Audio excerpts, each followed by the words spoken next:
louder, one more. Hare Krishna, Hare Krishna, Krishna Krishna, Hari Bol. Hare Hare, Hare Rama, Hare Rama, Rama Rama. Jai Jai Jai Prabhupada, Prabhupada, Prabhupada, Jai Jai Prabhupada, Jai Jai Prabhupada, Prabhupada, Jai Jai Prabhupada, Prabhupada, Prabhupada, Jai Jai Prabhupada, Jai Prabhupada, Prabhupada.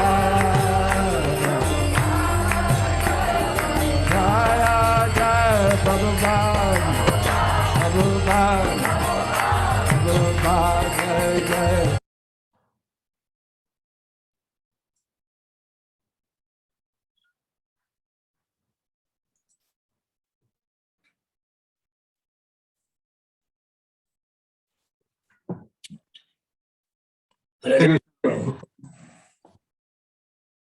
आप शायद mute पे बोल रहे प्रभु।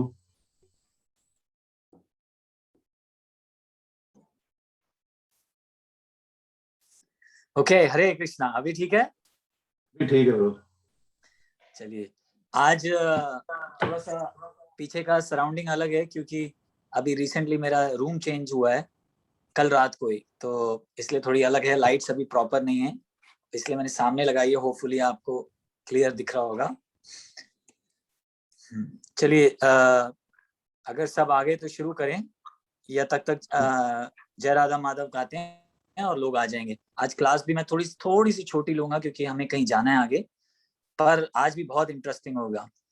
चलिए, जय राधा माधव कुंज बिहारी, जय राधा माधव कुंज बिहारी, गोपी जन वल्लभ गिरिवरधारी, जय गोपी जन वल्लभ गिरिवरधारी, यशोदानंदन ब्रज जन रंजन, यशोदानंदन ब्रज जन रंजन, यमुना तीरा वनचारी, यमुना तीरा वनचारी, जय राधा माधव कुंज बिहारी, जय राधा माधव कुंज बिहारी, हरे कृष्णा कृष्णा कृष्णा हरे हरे, हरे राम राम राम हरे हरे, हरे कृष्णा कृष्णा कृष्णा हरे हरे, हरे राम राम राम हरे हरे, हरे कृष्णा कृष्णा कृष्णा हरे हरे, हरे राम राम राम हरे हरे, हरे कृष्णा कृष्णा कृष्णा हरे हरे, हरे राम राम राम हरे हरे। कृष्ण भगवान की जय, भगवद गीता की जय, सभी भक्तों की जय। चलिए, एक छोटी सी रिवीजन कर लेंगे कि पिछली बार हमने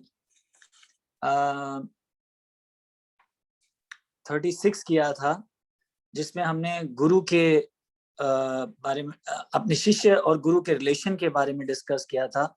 एक्चुअली शुरुआत इस तरह हुआ था कि कैसे जो ज्ञान है वो गुरु से पाया जा सकता है, और गुरु से पाया जा सकता है, लेकिन हमें किस तरह गुरु को अप्रोच करना है इसके बारे में हमने बहुत डिटेल में डिस्कस करी थी। तो आज हम ये करेंगे कि गुरु से फिर ज्ञान तो मिल गया, चलिए, पर उस ज्ञान का फायदा क्या होगा। आज हम वो 3 वर्सेस करेंगे जहां पे बताया जाएगा कि अब इस ज्ञान से हमें क्या फायदा होने वाला है। चलिए, आज शुरू करेंगे 36 से।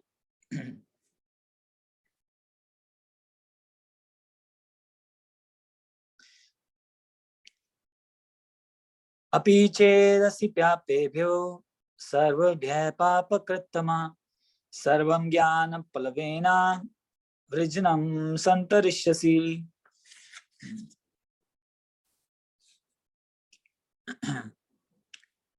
रोजी थोड़ा नीचे आ जाइए। हाँ, यदि तुम्हें समस्त पापियों में भी सर्वाधिक पापी समझा जाए तो भी तुम दिव्य ज्ञान रूपी नाव में स्थित होकर दुख सागर के पार करने में समर्थ हो गए। क्या बढ़िया बात बोली है देखिए भगवान ने।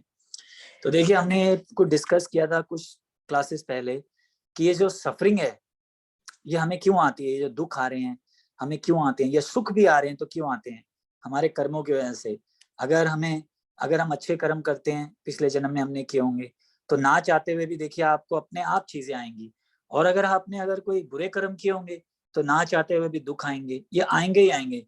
इसके लिए कोई खास मेहनत करने की जरूरत नहीं पड़ती। जैसे देखिए आप समझिए कभी कभी ऑफिस में थोड़ा भी कुछ बोलते हैं तो कस्टमर खुश हो जाता है और बिजनेस डील मिल जाती है।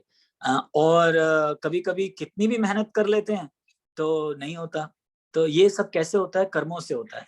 तो यहाँ पे भगवान क्या कह रहे हैं कि अगर तुम सबसे बड़े पापी भी हो, इसका मतलब ये है कि जब दुख का जो कारण है वो हमारे पाप है, तो कह रहे हैं कि अगर तुम सबसे बड़े पापी भी हो फिर भी अगर तुम ये ज्ञान पालोगे तो तुम जो है इन दुखों से मुक्त हो जाओगे। देखिए दुखों से मुक्त होने का भगवान ने एक सरल सा सॉल्यूशन दे दिया है कि ज्ञान पाइए। क्यों? क्योंकि देखिए जब आप गुरु से ज्ञान पाते हैं तो आपको पता है क्या गलत है और क्या गलत नहीं है। आप डिस्क्रिमिनेशन कर सकते हैं, आप जान सकते हैं कि भाई ये ठीक नहीं है, ये ठीक नहीं है, चोरी करना ठीक नहीं है, ये ठीक नहीं है। तो ये इसका एक बहुत बड़ा जो है एक फायदा है कि और ज्ञान किसी और से क्यों नहीं पाना, हमने उसके बारे में भी डिस्कस करी थी। क्यों? क्योंकि जो गुरु हैं उन्होंने अपने गुरु से लिया, उनके गुरु ने अपने गुरु से लिया, उन्होंने अपने गुरु से लिया। इसमें कोई एडिशन नहीं है, इसमें कोई माइनस नहीं हुआ। जैसे कई लोग जो है जैसे मैंने बताया अपने आप ही बीच में कुछ ऐड कर देते हैं। हाँ, तो ऐसा नहीं होना चाहिए। तो जो गुरु होता है, वो जो प्रॉपर गुरु होता है, वो अपना कुछ ऐड नहीं करता। वेदर लोगों को पसंद आए या ना आए, वो वही बोलता है जो उसने अपने गुरु से सुना और उनके गुरु ने अपने गुरु से सुना। ऐसे करते करते ये जो है ये भगवान तक पहुंचती है। सत्य जो गुरु है वो हमेशा सत्य ही बोलता है। तो यहाँ पे जो है ये बता रहे हैं, ठीक है। जैसे ये देखिए, और गुरु का होना बहुत जरूरी है। जैसे मैंने हर बार डिस्कस किया है कि टाइम प्लेस सर्कमस्टेंस के हिसाब से चीजें जो है गुरु ही बता सकते हैं। इसलिए देखिए पहले वाले 35 में गुरु के ऊपर बारे में बात कर दी कि कैसे अप्रोच कीजिए उनसे सबमिसिवली, तो वो आपको ज्ञान दे सकेंगे, which means according to time place circumstance वो आपको बताएंगे कि आपके लिए भक्ति क्या है। और अब यहाँ पे बोल रहे हैं कि बड़े से बड़े पापी भी हो आप तो भी जो है आपके सारे पाप जो है कट जाएंगे। तो जैसे हम एग्जाम्पल लेते हैं, देखिए हमने ये वाला एग्जाम्पल तो कई बार लिया है, वाल्मीकि वाला, है ना। आप लोगों ने, मैंने कई बार बोला है वाल्मीकि देखिए कितने पापी थे, लेकिन नारद मुनि ने जब उनको समझाया कि तुम्हें पता आगे क्या होने वाला है तो वो मान गए। पर सिर्फ उन्होंने समझाया नहीं, सिर्फ दिखाया नहीं कि आगे फ्यूचर में क्या होने वाला है, उनको गाइड भी किया, उनको गाइडेंस भी दी कि देखो ये करने से जो है अब तुम्हारे पाप धुल जाएंगे। तो देखिए उन्होंने कैसे किया, आपको बताया था, मरा मरा मरा मरा मरा मरा मरा मरा करते करते राम नाम शुरू हो गया। तो ये गाइडेंस है टाइम प्लेस सर्कमस्टेंस के हिसाब से, क्योंकि वो जानते थे कि वाल्मीकि जो है वो बहुत पापी हैं और वो भगवान का नाम नहीं ले पाएंगे, इसलिए उनके हिसाब से उनको दवाई दी गई, है ना। जो गुरु होते हैं वो एक डॉक्टर की तरह होते हैं, वो जानते हैं कि किस आदमी को क्या चाहिए। जरूरी नहीं है कि जो आपकी बीमारी है वही मेरी बीमारी भी होगी, है ना। हो सकता है मैं बड़ा पैसों का लालची हूँ, है ना, और कोई हो सकता है कि प्रॉपर्टी का लालची है। तो हर एक का दवाई अलग है। महाराज गुरु को जो होता है वो पता होता है गुरु महाराज को कि इसकी ये कमजोरी है, इसको कैसे हम ठीक कर सकते हैं, ये जो है वही ज्ञान दे सकते हैं। जैसे एक और आपको मैं आज स्टोरी बताऊंगा, ये चरितामृत में आती है लक्ष्य हीरा की। देखिए एक हरिदास ठाकुर करके थे, जो लोग जानते हैं वो तो जानते ही होंगे, जो लोग नए हैं उनके बारे में बता रहा हूँ कि हरिदास ठाकुर थे, बहुत बड़े संत थे और वो मुस्लिम थे ऑल्दो, लेकिन वो भगवान का नाम जपते थे। तो जो वहां के नवाब थे उस जगह के, वो उनको पसंद नहीं करते थे, क्योंकि वो बोलते थे तुम तो मुस्लिम हो और तुम हरे कृष्णा का महामंत्र करते हो, तो ये अच्छी बात नहीं है। तो उन्होंने प्लान बनाया कि कैसे तो इनको किसी तरह इनका फॉल डाउन करवाया जाए। तो वहां पे एक बहुत सुंदर वेश्या थी, उसका नाम था लक्ष्य हीरा, बहुत सुंदर थी। तो उन्होंने उसको बोला कि तुम जाओ और इनको जाके बोलो कि मैं आपके साथ एंजॉय करना चाहती हूँ, और जब ये होगा तब जो है हम लोगों को बुला लेंगे और बोलेंगे देखो ये क्या कर रहे थे, देखो पखंडी बाबा हैं ये तो जब वो लक्ष्य हीरा आई तो हरिदास ठाकुर जो है वो जप कर रहे थे, और उन्होंने बोला कि मैं आपके साथ एंजॉय करना चाहती हूँ, रात का समय, आपका शरीर देखो कितना सुंदर है, आप मेरे साथ एंजॉय करो। तो उन्होंने बोला कि मैं करूंगा, तुम जरा थोड़ी देर बैठो, मैं अपनी जप खत्म कर लूं। तो जो हरिदास ठाकुर हैं वो अपना जप कर रहे थे, तो पहली रात निकल गई, वो जो है लक्ष्य हीरा वेट करती रही, सो गई। फिर अगले दिन सुबह हो गई, वो घर चली गई। फिर रात को दूसरे दिन फिर आई, हाँ, तो फिर उन्होंने बोला कि मैं आपसे एंजॉय करना चाहती हूँ। उन्होंने बोला कोई बात नहीं, मेरी थोड़ी मालाएं रहती हैं, मैं खत्म कर लूं, उसके बाद आपके साथ करूंगा। फिर वो हरे कृष्णा जप करते रहे और वो सुनती रही और फिर सो गई।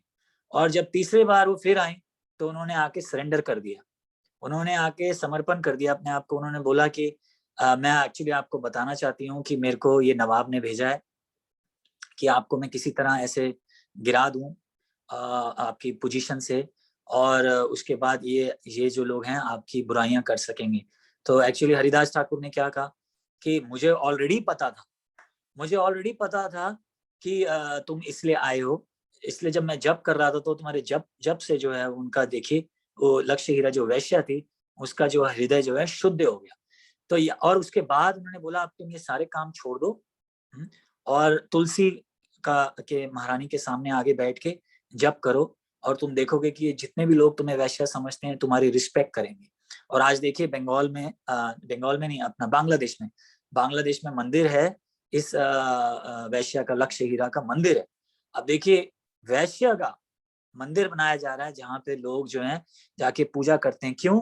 सिर्फ इसलिए क्योंकि उन्होंने जो भक्ति का राह है वो एक्सेप्ट कर लिया, और उसकी वजह से उनके सारे पाप कट गए। और यही बात जो है यहाँ पे भगवान बोल रहे हैं कि अगर तुम सबसे बड़े पापी भी हो, है ना, एक होता है उत्तम पापी, जैसे बोलते हैं ना ये तो बहुत उत्तम आदमी है, मतलब बहुत अच्छा है, और एक होता है सर्वश्रेष्ठ, है ना। तो भगवान यहाँ कहना चाह रहे हैं कि सर्वश्रेष्ठ भी अगर तुम पापी हो, जो तुम कभी सोच भी नहीं सकते, अगर तुमने इतने पाप किए हो, उसके बावजूद भी अगर तुम भक्ति का रास्ता ले लोगे तो तुम्हारे सारे पाप जो हैं खत्म हो जाएंगे और दुखों से तुम बाहर आ जाओगे।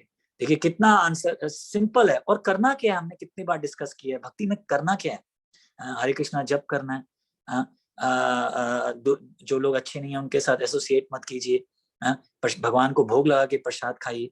छोटी छोटी चीजें हैं, बहुत आसान है एक्चुअली, ये हम लोगों के लिए बड़ा मुश्किल लगता है, पर अगर आप पुराने जमाने के लोगों से मिलेंगे तो वो तो ऑलरेडी कर रहे हैं, है ना, वो तो ऑलरेडी कर रहे हैं। जैसे मैं आपको बताता हूँ, मैं किसी बहुत ओल्ड लेडी से बात कर रहा था और मैं ऐसे बोल रहा था कि जी हम 4 नियमों का पालन करते हैं, हम मांस मच्छी नहीं खाते, हम अदरक लहसुन भी नहीं खाते, हम इलिसिट सेक्स नहीं करते, हम गैम्बलिंग नहीं करते। तो वो बोल रही थी इसमें क्या है, ये तो हम वैसे ही नहीं करते। तो उनके लिए तो वो, मतलब मैं सोच रहा था कि वो बोलेंगे अरे तुम तो बड़े महान हो, हाँ, लेकिन उन्होंने बोला इसमें क्या है, हम तो वैसे ही नहीं करते ये सारी चीजें। तो पुराना जमाना देखिए, जो थे पुराने जमाने के जो लोग थे वो जो है ये 4 नियमों का पालन वैसे ही किया करते थे। पर आजकल हमारे लिए जो है बड़ा मुश्किल हो गया है, क्योंकि ये जो कलयुग का असर है ये हमारे पे बहुत असर आ गया है। तो ये बहुत आसान है भक्ति करना, अगर आप करना चाहें, अगर आप कन्विंस्ड हैं कि हाँ भाई। पर बात क्या है कि लोग लेजी हो गए हैं, लोग जो है आलस आ गया है लोगों में, छोटी छोटी बातें जो है नहीं करना चाहते। जैसे मैं एक और एग्जांपल बताता हूँ, भक्ति में जो हमारे जो वैष्णव कल्चर उसमें बोलते हैं कि अगर आप जैसे टॉयलेट जाते हैं तो आप नहाइए, पर आप देखिए उसके पीछे साइंटिफिक रीजन है, क्योंकि जब हम स्टूल पास करते हैं तो जो एरिया है वहां पे जो है बैक्टीरिया रह जाता है, गंदा वो चीजें रह जाती हैं, तो नहाने से जो है वो निकल जाती हैं। तो ये जो जो शास्त्र हमें बताते हैं, एक्चुअली ये जो वैज्ञानिक लोग हैं ये अब उसको समझ रहे हैं कि ऐसा क्यों होता है।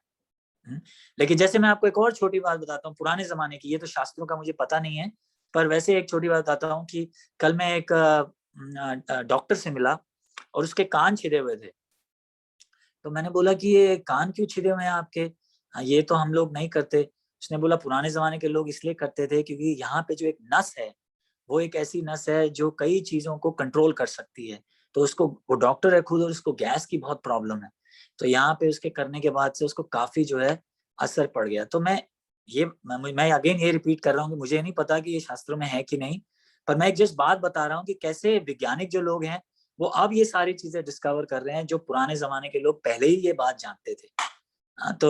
तो एनीवे पॉइंट पे वापस आते हैं कि कैसे भगवान कह रहे हैं कि ज्ञान से जो है, अगर तुम्हें ज्ञान मिल जाएगा तो बड़े से बड़ा पापी भी तुम होगे तो तुम उससे मुक्त हो जाओगे।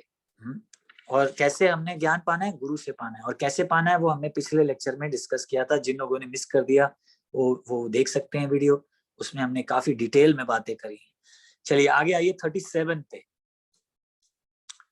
यथा इदं से समिधोग्निर भस्म सत्कुरुते अर्जुन ज्ञान अग्नि सर्व कर्माणि भस्म सत्कुरुते तथा।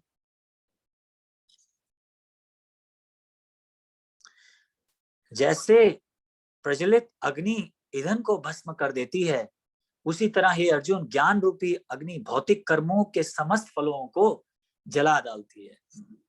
तो हमने यही बात करी थी, कई बार हम ये बात कर चुके हैं कि जब हम भक्ति करते हैं तो सिर्फ बुरे कर्म ही नहीं कट जाते, अच्छे कर्म भी कट जाते हैं। और इसके ऊपर हमने बहुत बार चर्चा करी है, क्योंकि अच्छे कर्म के बावजूद भी आपको नीचे जन्म लेना पड़ता है और उसमें भी तकलीफें हैं, आप कहीं पे भी चले जाइए।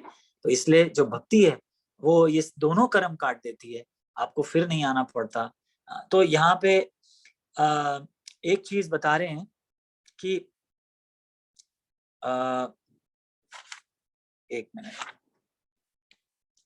हाँ जी, कि ये जो जैसे आप देखिए अग्नि जब जलती है तो जो ईंधन है वो भी खत्म कर देती है ना। आप देखिए तभी तो जब गैस जलती है तो सिलेंडर धीरे धीरे धीरे धीरे खत्म होता जाता है ना। तो वैसे ही यहाँ पे भक्ति को जो है कंपेयर किया गया अग्नि से, कि जब हम भक्ति करते हैं तो हमारे जो पुराने जो भी कर्म है वो धीरे धीरे धीरे धीरे धीरे धीरे कट जाते हैं। तो कई बार ये लोग बोलते हैं कि हम इतने टाइम से भक्ति कर रहे हैं अभी भी हमें तकलीफें आ रही हैं। देखिए वो 19-20 तो एक तो इसलिए भी आएंगी क्योंकि ये शरीर मिला है तो उसमें तकलीफें आएंगी, और ये संसार में अगर हम रहेंगे तो ये तकलीफें आएंगी आएंगी, लेकिन फिर भी हमें भक्ति नहीं छोड़नी चाहिए। जैसे एक भक्त बहुत अच्छा एग्जाम्पल दे रहे थे कि समझिए आप एक शिप में हैं, ठीक है, और आप समुद्र के बीच में हैं, और समझिए आपको किसी ने कुछ बुरा भला कह दिया या थोड़ा सा समझिए चांटा मार दिया, तो अब आप क्या करेंगे? क्या शिप से छलांग लगा देंगे समुद्र के बीच में? अगर छलांग लगा देंगे तो फिर बचेंगे कैसे? कितने देर स्विम कर लेंगे? बहुत देर तो स्विम नहीं कर पाएंगे, खाना भी होगा, खाना पीना खाना है, और फिर आपको हो सकता है नीचे कोई मगरमच्छ पकड़ ले, व्हेल पकड़ ले, कुछ भी हो सकता है। तो आप क्या करेंगे? बोट में ही रहेंगे। तो वो भक्त जो थे बहुत अच्छा एक्सप्लेन कर रहे थे, क्योंकि अगर हम भक्ति करते हैं, अगर हमें कभी तकलीफें भी आए, हमें भक्ति नहीं छोड़नी चाहिए। ये बिल्कुल ऐसा हो जाएगा कि हमने भक्ति छोड़ के वापस संसार में छलांग मार दी तो उसमें और ज्यादा तकलीफें आएंगी। जैसे कभी समझिए भक्ति करते समय हरे कृष्ण आंदोलन में कभी आपस में कभी 19-20 हो जाए, कभी झगड़ा हो जाए, तो कभी भी हमें ये नहीं सोचना चाहिए कि आज से मैं हरे कृष्ण आंदोलन छोड़ रहा हूँ या मैं भक्ति नहीं करूंगा।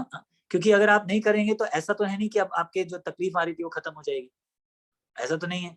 तकलीफें तो फिर भी रहेंगी, बल्कि हो सकता है बाहर ज्यादा तकलीफें होंगी, है ना। अंदर भी तकलीफें हैं, मैं ये नहीं कह रहा, क्योंकि हम सब जो है स्ट्रगल कर रहे हैं, है ना। हम सब अपनी अपनी आदतों से परेशान हैं और एक दूसरे के ऊपर थोप देते हैं। पर फिर भी जो भक्त है वो अपने हृदय में जानता है कि मैं स्ट्रगल कर रहा हूँ और मुझे दूसरे पे नहीं थोपनी चाहिए।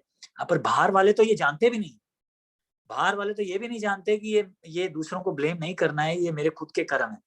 तो कई जो सन्यासी हैं वो एग्जाम्पल देते हैं, रिपीट करते हैं कि ये ऐसा है भक्त जो है, वो समझिए फॉर एग्जाम्पल बता रहा हूँ, मैला है और वो शॉवर के अंदर खड़ा है, ठीक है ना, और तो धीरे धीरे धीरे धीरे जो है मिट्टी उतर रही है धीरे धीरे। पर लेकिन जो भक्त नहीं है वो तो शॉवर के अंदर भी नहीं खड़े, आप समझ रहे हैं। तो उसकी मिट्टी कैसे उतरेगी? मतलब उसके अंदर जो जो उसके मन में या उसके हृदय में अगर इम्प्योरिटीज हैं तो वो कैसे उतरेंगी? तो पर जो भक्त है वो शॉवर के अंदर खड़ा है, और शॉवर क्या है? भक्ति है। हरे कृष्णा महामंत्र जब हम कंटिन्यूसली सुनते हैं, भगवान की सेवा करते हैं, क्यों ना हमारे अंदर गलतियां हो, उसके हमारे पे असर पड़ रहा है। हमें नहीं लगता, पता नहीं लगता कि कई बार कि हमारे पे असर पड़ रहा है कि नहीं पड़ रहा, पर पड़ रहा है। आप दूसरों से पूछे तो पता लगता है कि भैया तुम्हारे में तो बहुत असर आ गया, तुम कैसे थे, आप कैसे हो गए। जैसे अगर आप मेरी माता पिता से पूछें तो वो आपको बोलेंगे अरे इस लड़के में तो बहुत फर्क आ गया। मैं कैसे था, अगर आप मेरी माता पिता से पूछेंगे तो आप हैरान हो जाएंगे, एक नंबर का डफर। और अब भगवान की दया से देखिए, और आप लोगों के एसोसिएशन में कुछ थोड़ा बहुत बोल पा रहा हूँ, एक नंबर का झूठा। इसलिए कोई आदमी मेरे से झूठ बोलता है ना, तो मैं एकदम पकड़ लेता हूँ। तो मैं हंसता हूँ अपनी घर में अपनी फैमिली के साथ हंसता हूँ कि मेरे साथ झूठ मत बोलो, मैं ऐसे बोलता हूँ क्योंकि मैं सबसे बड़ा झूठा रहा हूँ। तो जो जैसे कोई झूठ बोलता है मैं तुरंत पकड़ लेता हूँ। तो देखिए, पर आज भगवान की कृपा से और माँ गुरु की कृपा से मैं भी थोड़ी बहुत सेवा कर पा रहा हूँ। तो इसलिए हमें जो है भक्ति नहीं छोड़नी चाहिए, क्यों ना कोई भी तकलीफें आए। तकलीफें हमेशा आती रहेंगी, और कई बार जो मैंने बताया भगवान जानबूझ के तकलीफ देते हैं कि हम जो है और अपने आप को सुधार सके। अच्छा, वैसे आपको एक बात बताऊं, एक सन्यासी एक बहुत प्यारी बात बोल रहे थे, शेयर करूंगा। जैसे कई बार हम बोलते हैं ना, ये दुष्ट लोग यहाँ पे बैठे हैं इसलिए हमें तकलीफें आ रही हैं, पर वैसे वो एक बात कह रहे थे, बड़ी सोचने वाली बात है। भक्ति रसामृत महाराज हैं, वो कह रहे थे वृंदावन में एक बार, जो बात मैंने उनकी पकड़ ली, उन्होंने बोला एक्चुअली अगर ये दुष्ट लोग खत्म हो जाएं, तो आप देखेंगे कि हम भी हो सकता है वो दुष्ट बन जाए, क्योंकि दूसरे जो दुष्ट हैं इसलिए हम अच्छे बने हुए हैं कि अरे हमें ऐसा नहीं करना चाहिए। पर अगर वो दुष्ट खत्म हो जाएंगे तो ऐसा टाइम भी आ सकता है जब हम ही फिर से दुष्ट बन जाएं। बड़ी सोचने वाली बात है, बड़ी गहराई वाली बात है कि कैसे बनेंगे ये, क्योंकि फिर हम भी बॉस बन जाएंगे, है ना, हम ही बॉस बन जाएंगे और हो सकता है हम भी करप्ट हो जाएं। तो ये बात वो बहुत अच्छी बता रहे थे। तो इसलिए जब कभी कोई हमारे साथ ऐसा हो तो हमें सोचना चाहिए थैंक यू कृष्णा, एटलीस्ट मैं ऐसा नहीं हूँ, और उनका फल वो पाएंगे और मेरा फल मैं पाऊंगा। कृष्णा हमें बचा लेंगे और कृष्णा उनको भी देख लेंगे। तो हमें अगर ये विश्वास हो जाए तो हम फिर ज्यादा डिस्टर्ब नहीं होंगे। तो यहाँ पे भगवान जो है ये बता रहे हैं कि ये जैसे जो अग्नि है वो लकड़ी को राख बना के छोड़ देती है, वैसे ही जो ज्ञान है, जो ज्ञान हमें गुरु से मिलता है, शास्त्रों से मिलता है, भगवान से मिलता है, वो हमारे सारे रिएक्शन जो है वो खत्म कर देगा। वैसे सॉरी, मैं पढ़ रहा था, एक मिनट, मैंने शुरुआत करी 36 से।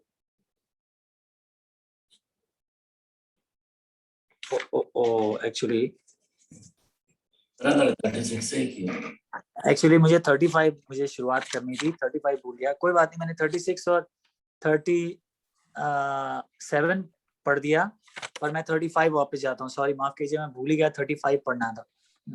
अच्छा, तो अब 35 पे आते हैं कि भगवान बोल रहे हैं, देखिए क्या बोल रहे हैं, यज्ञ ज्ञत्वा न पुनर्मोहम एवं यस्य पांडवा ये न भूतानि अशेषानि द्रक्ष्यासि आत्मनि अथो मयि।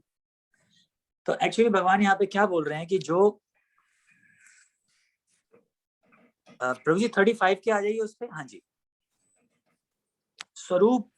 स्वरूप सिद्धि व्यक्ति से वास्तविक ज्ञान प्राप्त कर चुकने पर तुम पुनः कभी ऐसे मोह को प्राप्त नहीं होगे, क्योंकि इस ज्ञान के द्वारा तुम देख सकोगे कि सभी जीव परमात्मा के अंश स्वरूप हैं, अर्थात वह सब मेरे हैं। हाँ जी, एक्चुअली ये जो था ये कल जो हमने डिस्कस किया था, पहले आना चाहिए था लेकिन अब कर रहे हैं।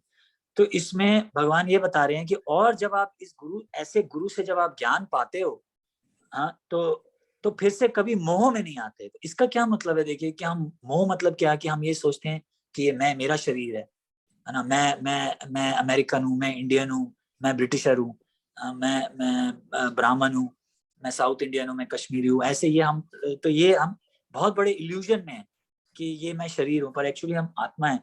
इससे क्या नुकसान होता है कि जब हम भगवान की जब गुरु या भगवान के जब भगवान गुरु के थ्रू आज्ञा देते हैं कोई चीज करने के, तो हम कर नहीं पाते। क्यों? क्योंकि हम बड़े वीक हो जाते हैं मोह की वजह से। तो यहाँ पे ये बात क्यों बोल रहे हैं, क्योंकि देखिए भगवान अर्जुन को बोल रहे हैं कि तुम फाइट करो, है ना, लेकिन वो क्या कह रहे हैं सेकंड चैप्टर में कि नहीं ये मेरे गुरु हैं, इनसे मैंने शिक्षा प्राप्त करी फाइटिंग की भीष्म पितामह से, इनसे मैंने ये किया, ये मेरे अंकल हैं, ये हैं।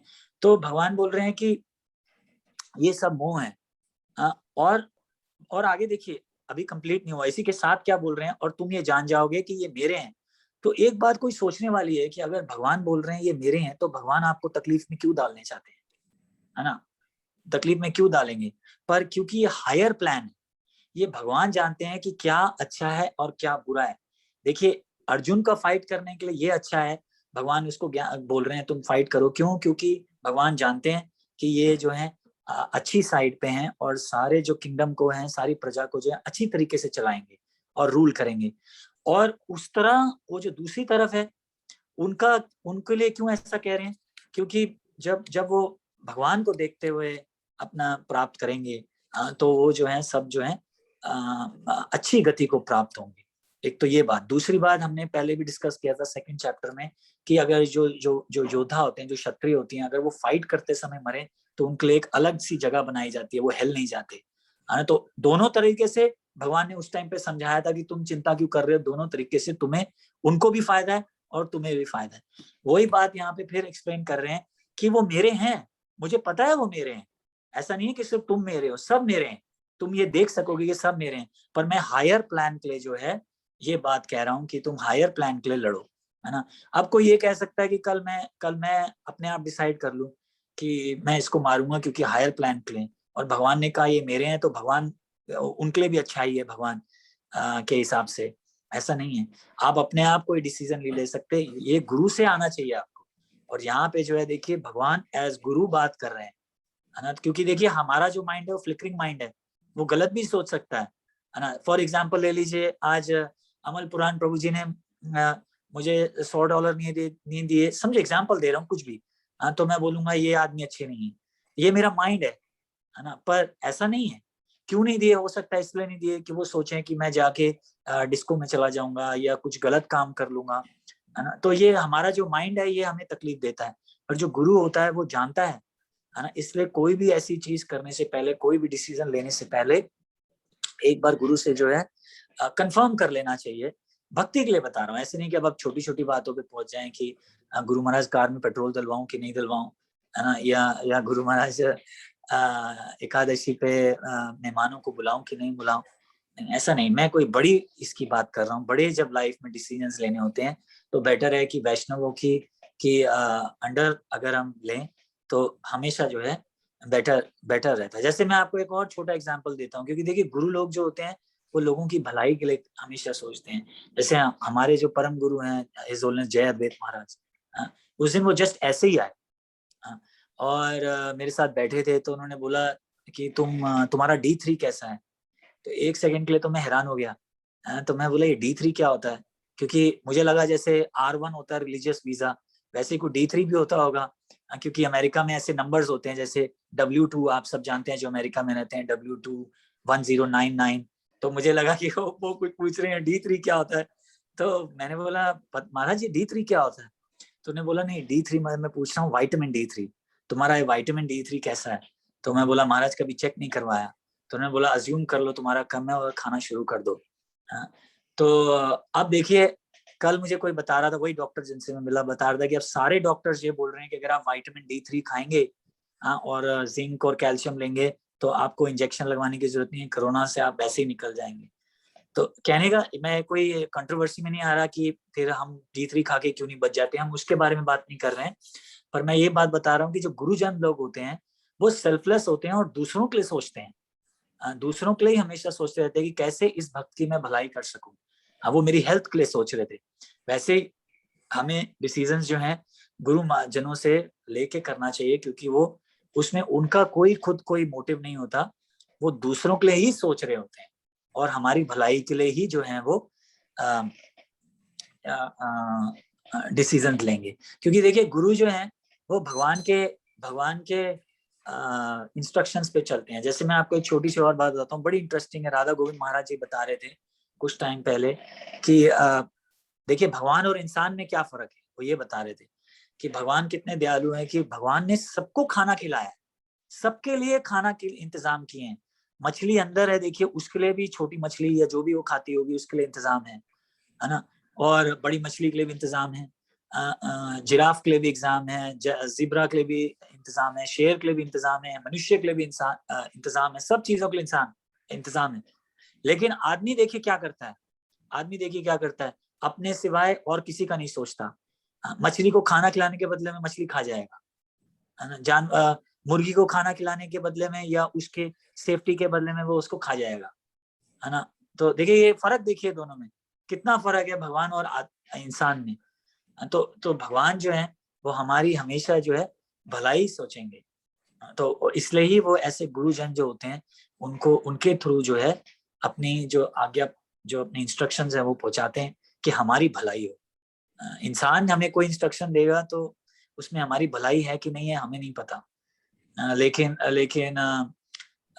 लेकिन जब भगवान बोलते हैं तो हमें तुरंत उसको एक्सेप्ट कर लेना चाहिए। तो आज ये 3 देखिए हमने श्लोक करे। 35 में ये किया कि हमारा मोह खत्म हो जाएगा, और हमें सब कुछ साफ साफ दिखने लगेगा कि कैसे सब चीजें भगवान से ही आई हैं और सब कुछ भगवान से ही कनेक्टेड है, और कैसे भगवान, अभी मैंने एग्जांपल दिया कि सबकी रक्षा कर रहे हैं।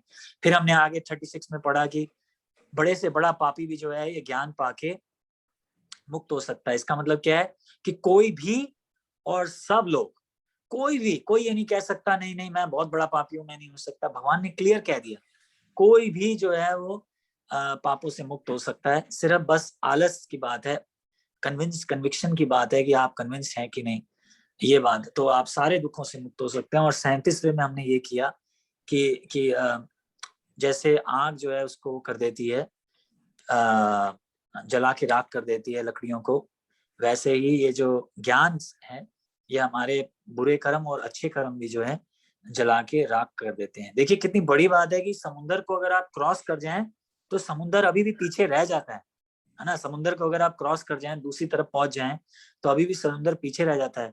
लेकिन यहाँ पे क्या बताया है कि ये अग्नि ऐसी है कि पीछे की सारी चीजें जला देती है।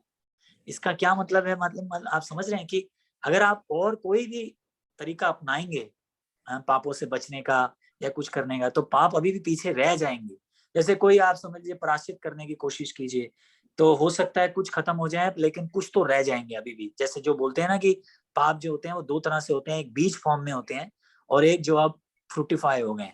पर वो बीज वालों को खत्म आप नहीं कर सकते, फ्रूटिफाई वालों को कर सकते हैं। जैसे समझे, फॉर एग्जाम्पल उदाहरण, जैसे समझे किसी की तबीयत खराब, पेट खराब है, तो आप बोलेंगे भाई तुम गायों को खिलाओ, गरीबों को खिलाओ, बंदर को खिलाओ, इसको खिलाओ, तो शायद कोई असर पड़ जाए, शायद, पक्का नहीं है इस बारे में। लेकिन जो अभी जो कर्म आए नहीं है, जो दबे हुए हैं, वो कब कौन से जन्म में आएंगे हमें पता नहीं, उसको आप कैसे खत्म करेंगे। लेकिन जो भक्ति है वो जो बीज फॉर्म में है और जो फ्रुक्टिफाई हो गए हैं, उन सबको जो है नाश कर देती है। जैसे बताया कि जब अग्नि जलती है तो ईंधन को सारा खत्म कर जाती है। तो वैसे जब आप भक्ति करते हैं तब आप सारे बीज वाले और दूसरों को खत्म करके राख कर देते हैं और मुक्त हो जाते हैं और सिर्फ सुखी सुख पाते हैं। चलिए, हरे कृष्णा, आज यहीं पे रोक देंगे। अगर किसी के मन में कोई क्वेश्चन या कोई कमेंट पास करना चाहता है तो कर सकते हैं।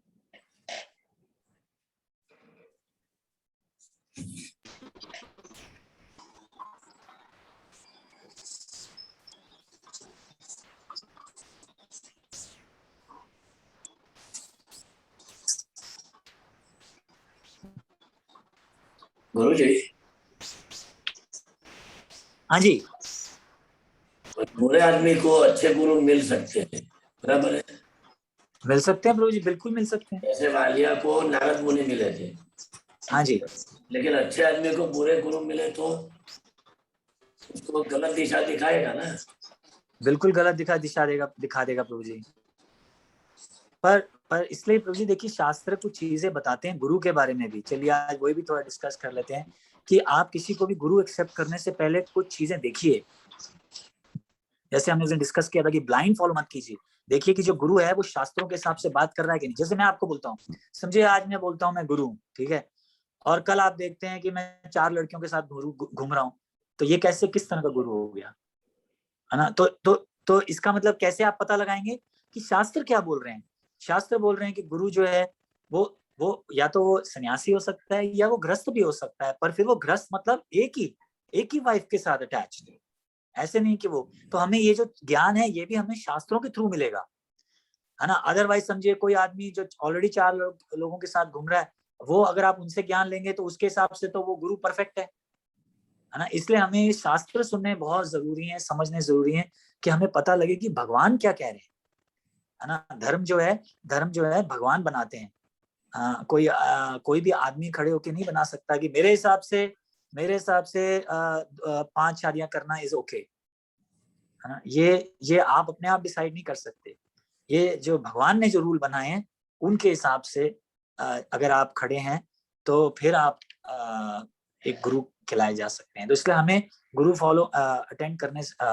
बनाने से पहले हमें ये सारी चीजें जो है चेक कर लेनी चाहिए।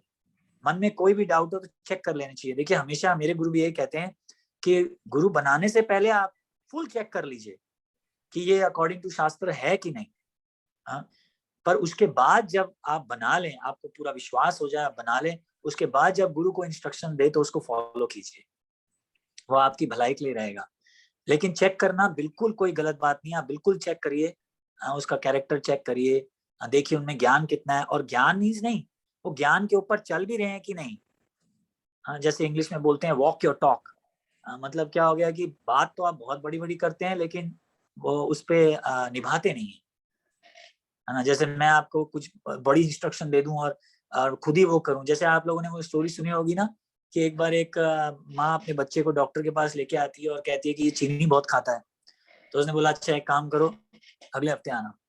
तो अगले हफ्ते आया तो डॉक्टर ने बोला बेटा चीनी मत खाओ, अच्छा नहीं है। तो माँ ने पूछा कि आपने अगले हफ्ते क्यों बुलाया, पिछले हफ्ते क्यों नहीं बोला, यही बात इतनी छोटी सी बात तो बोलनी थी। तो आप लोग जानते हैं डॉक्टर ने क्या बोला, है ना। जानते हैं ना आप लोग डॉक्टर ने क्या बोला। डॉक्टर ने ये बोला कि पिछले हफ्ते तक मैं भी चीनी खाता था, है ना। तो ये बात है। तो आप कैसे किसी का उद्धार कर सकते हैं या प्रीच कर सकते हैं जब आप खुद ही वही काम करते हैं, है ना। वो बराबर हाँ। लेकिन अभी इधर तो ऐसा प्रथा है भारत में कि सब लोग गुरु इतने ज्यादा हो गए हैं और सब फॉलोअर भी ज्यादा है उसके। अब किसको सच्चा माने और किसको झूठा माने, ऐसा है। ठीक बात है प्रभु जी, बिल्कुल ठीक बात है। ये तकलीफ तो आजकल चल रही है। और अभी पर वैसे हाँ, एक बात बताऊं प्रभु जी, आजकल पखंडी गुरु देखिए इसलिए भी बन गए हैं क्योंकि पखंडी शिष्य भी हैं। हाँ, देखिए आप फॉलो नहीं करना चाहते, इसलिए जो इजी लगे उसको एक्सेप्ट कर लेते हैं। आप समझ रहे हैं। जैसे अगर मैं बोलूं नहीं मेरे को 4 नियमों का पालन नहीं करना है, तो मैं फिर किसी ऐसे गुरु को ढूंढूंगा जो बोलेगा कोई बात नहीं, जुआ कभी कभी खेल लिया करो, कोई बात नहीं, कभी कभी पराई स्त्री के साथ चले जाया करो, पर कभी कभी जाना, ज्यादा मत जाना, है ना। तो फिर ऐसे अगर शिष्य चाहते हैं तो ऐसे गुरु भी मिल जाएंगे आपको। ये तो हमारी ही गलती है कि हम लोग भी जो है फॉलो नहीं करना चाहते। अगर फॉलो करेंगे तो फिर गुरु भी आपको प्रॉपर मिल जाएंगे।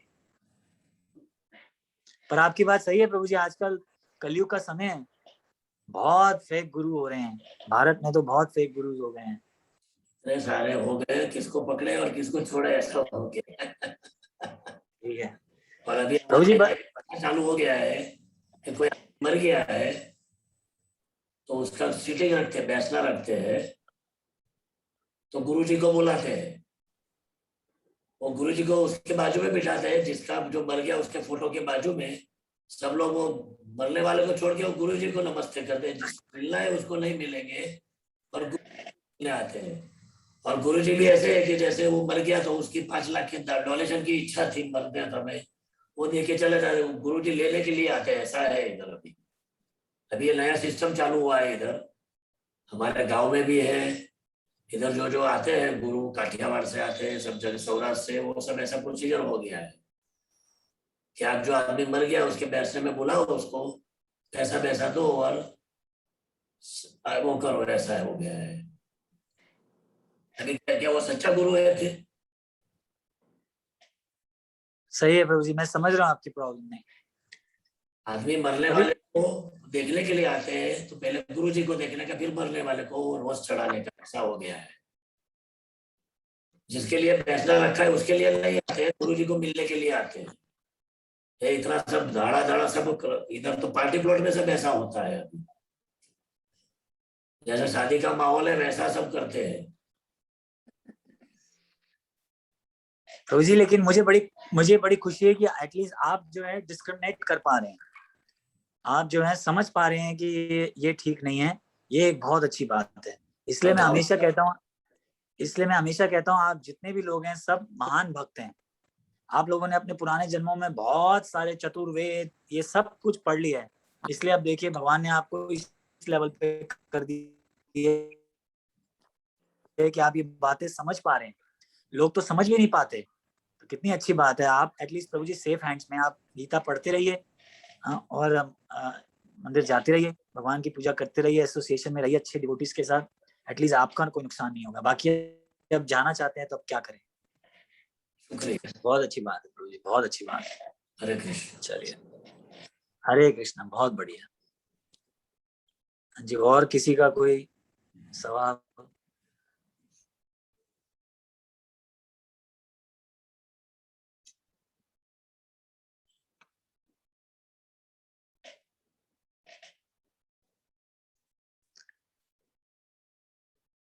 चलिए फिर आज अगर कोई नहीं है तो आप सब लोग कल आइए कृपा करके, और कल हम आगे बढ़ाएंगे, और कल भी बहुत बहुत इसी ज्ञान के बारे में और ज्ञान से हमें क्या क्या फायदा होगा, हाँ उसके बारे में आज बात करेंगे, कल बात करेंगे सॉरी।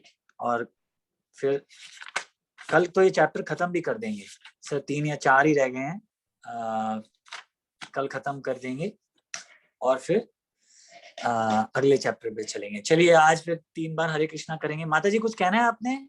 संदली माता जी कुछ कहना चाहते हैं? नहीं प्रभु, हरे कृष्णा। हरे कृष्णा हरे कृष्णा। नहीं, मैं पूछ रही थी कि 36